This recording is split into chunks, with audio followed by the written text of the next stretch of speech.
एवढे फाटे फुटायचे ना माझ्या केसांना आणि एकदम ड्राय माझे केस, त्यामुळे असे फ्रीझी बनायचे आणि मी असं समजायचे की माझे केस असेच आहेत आणि ते असेच राहणार. पण नाही, कितीही खराब आपले केस असले ना, त्यांची व्यवस्थित आपण काळजी घेतली तर ते सुद्धा सॉफ्ट शायनी सिल्की बनू शकतात. नमस्कार मंडळी, मी आहे ऐश्वर्या आणि आपल्या युट्यूब चॅनलमध्ये तुम्हा सगळ्यांचं स्वागत आहे. तर तुम्ही मुलं असू द्यात, मुली असू द्यात, स्त्री पुरुष सगळेजण आपल्या स्किनपेक्षा जास्त आपल्या केसांविषयी काळजी करतात, कारण आपल्या केसांवरतीच आपली संपूर्ण पर्सनॅलिटी उठून दिसते, हो की नाही. अशा काही बायका मुली आपण बघतो आठवड्यातून एकदाच केस धुतात, तेही फक्त शॅम्पूने, तरी सुद्धा त्यांचे केस सॉफ्ट शायनी. आणि आपले पण याला कारण आहे केसांमधला बॉन्ड, क्युटिकल, केराटिन, जेनेटिक आहे असं आपण म्हणूयात. आणि या सगळ्याच्या भानगडीत आपण पडायलाच नको. आपले केस का फ्रीज आहेत हे थोडस आपण जाणून घेऊया. तर केसांमध्ये क्युटिकल्स असतात. क्युटिकल म्हणजे माशांचे जे खवले असतात ना, त्याचप्रमाणे केसांवरती क्युटिकल असतात. ते चोपून बसलेले असले की आपले केस छान सॉफ्ट शायनी दिसतात आणि ते असे ओपन झालेले असले की आपले केस फ्रीजी आणि ड्राय दिसायला लागतात. तर हे क्युटिकल का ओपन होतात, तर केसांमध्ये ड्रायनेस आलेला असतो.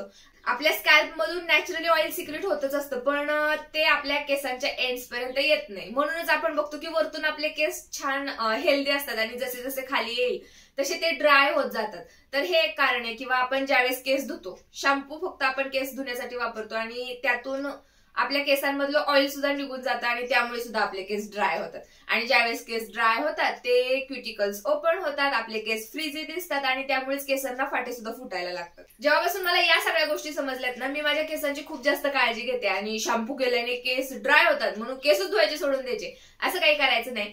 तर केस धुण्याआधी व्यवस्थित केसांना ऑइलिंग करायचंय. तुम्ही रात्री झोपताना तेल लावू शकता किंवा केस धुण्याआधी 10 ते 15 मिनिटं तुम्ही तेल लावून ठेवलं ना तरीही चालेल. हे तेल आपण केसांना पोषण मिळावं म्हणून नाही लावत आहे, तर केसांना कंडिशनिंग व्हावं म्हणून लावतोय. त्यामुळे केसांच्या संपूर्ण लेंथला आपल्याला तेल लावायचंय. एंड्स वरती सुद्धा व्यवस्थित चपचपीत तुम्ही तेल लावलं ना तरीही चालेल आणि व्यवस्थित तेल लावायचं आणि नंतरच केस धुवायचे. असं केल्यामुळे काय होईल, जेवढं मॉइश्चर आपल्या केसांना गरजेचं आहे तेवढं केसांमध्ये राहील आणि एक्सेस निघून जाईल. त्यामुळे खूप ड्रायनेस आपल्या केसांमध्ये येणार नाही. आता केस धुतल्यानंतर कंपल्सरी आपल्याला केसांवरती कंडिशनर अप्लाय करायचे.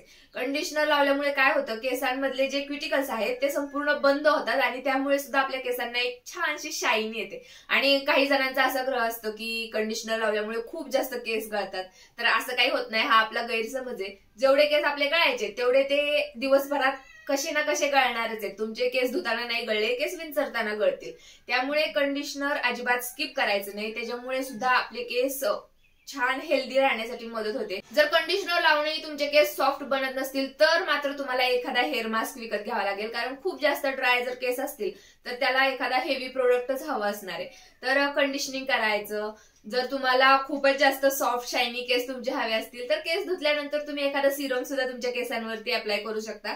त्याने सुद्धा केसांवरती मस्त शाईन येते. हे झालं आपलं बेसिक हेअर वॉश रुटीन. एवढं जरी आपण व्यवस्थित फॉलो केलं ना तरी सुद्धा आपले केस एकदम सॉफ्ट शायनी बनतात. आणि जेव्हापासून मी हे रुटीन फॉलो केले माझ्या केसांना अजिबात फाटे सुद्धा फुटलेले नाहीयेत. आणि 2 दिवसांनी पुन्हा हे केस ड्राय दिसायला सुरुवात होणारच आहे, तर पुन्हा 2 दिवसांनी याच पद्धतीने आपलं हेअर वॉश रुटीन फॉलो करायचंय. आता काही जणांना असं वाटतं की सारखं सारखं केस धुतल्याने आपले केस खराब होतील किंवा गळतील, तर असं काही प्रॉब्लेम येत नाही.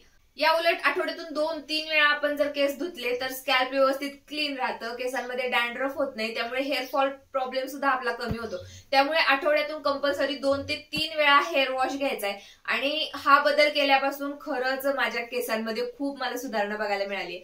जर तुम्हाला हवा असेल तर आठवड्यातून एकदा किंवा 15 दिवसातून एकदा एखादी हेअर मास्क रेमेडी वापरा. त्यावरती मी ऑलरेडी व्हिडिओ बनवलेली, ती व्हिडिओ तुम्ही पहा. हे घरगुती हेअर मास्क जरी तुम्ही वापरले ना तरी सुद्धा आपले केस एकदम सॉफ्ट शायनी बनतात. आणि त्याच सोबत आपल्या खाण्याकडे थोडंसं लक्ष द्या. हेल्दी आहार जर आपण घेतला तर आपली केसच काय स्किन सुद्धा खूप छान बनते आणि हे सगळ्यात जास्त गरजेचं आहे. कोणतेही प्रोडक्ट तुम्ही वापरले, काही जरी केलं तरी आपल्या केसांचं टेक्स्चर काही चेंज होणार नाहीये. जे केस आहेत तसेच पण आपण त्यांना सॉफ्ट शायनी सिल्की बनवू शकतो.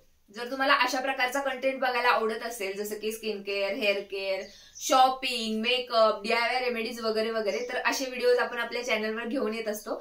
या सगळ्या टॉपिक्स मध्ये तुम्ही इंटरेस्टेड असाल तर नक्की आपल्या चॅनलला सबस्क्राईब करा. आणि ही व्हिडिओ आवडली असेल तर व्हिडिओला लाईक करायला विसरू नका. चला तर मग पुन्हा भेटूया एक नवीन अशा छानशा टॉपिक मध्ये. तोपर्यंत tata, bye bye, love you.